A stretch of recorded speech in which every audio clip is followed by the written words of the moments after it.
Les cotisations sont la principale ressource de notre mouvement. Elles garantissent notre indépendance et traduisent la solidarité entre les adhérents qui nous a permis de nous développer et de nous adapter depuis plus de 120 ans.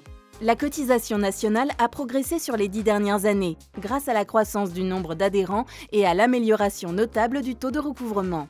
Ainsi, depuis 2016, chaque adhérent cotise 3 sur 1000 du chiffre d'affaires hors subvention ou 7 sur 1000 de la valeur ajoutée suite à la réforme votée en 2016 pour un calcul plus équitable. En 2021, les 3025 coopératives adhérentes ont permis d'encaisser 12,6 millions d'euros, soit une progression moyenne de 4% depuis 2012.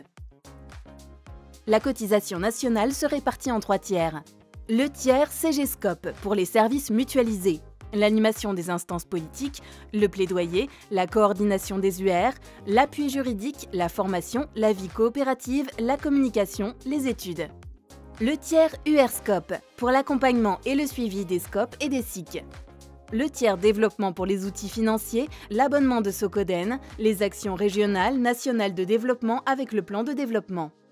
Zoom sur la mandature 2017-2021, qui a clairement fait le choix du développement et y a consacré une part significative de ses ressources.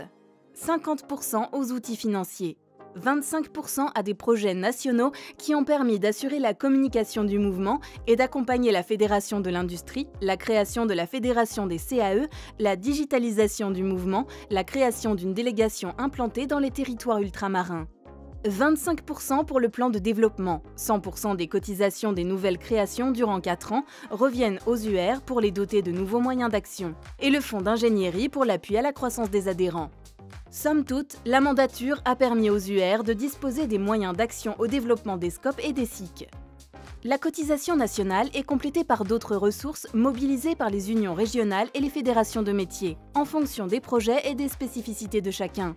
Des cotisations régionales ou fédérales, des subventions, de la facturation de services. Sur la mandature, le mouvement a pu disposer en moyenne de 21 millions d'euros par an. C'est ce qui lui a permis durant la mandature de s'appuyer sur une équipe d'un peu plus de 200 permanents sur tout le territoire national et de mettre en œuvre ses actions de développement au plus près des SCOP et des SIC et pour une plus grande notoriété de notre mouvement. Et pour finir, à l'image des outils financiers, notre mouvement a toujours été force d'initiative pour répondre à l'ensemble des besoins au service des coopératives adhérentes avec l'Union sociale des SCOP et des SIC, qui verse principalement des prestations pour la rentrée scolaire et les loisirs des jeunes, mais intervient aussi en cas de difficultés rencontrées par les salariés du mouvement. La mutuelle des SCOP et des SIC, qui assure la protection sociale complémentaire des SCOP et des SIC. Tout récemment, le fonds Forme.coop, pour accompagner les coopératives dans le financement des formations coopératives.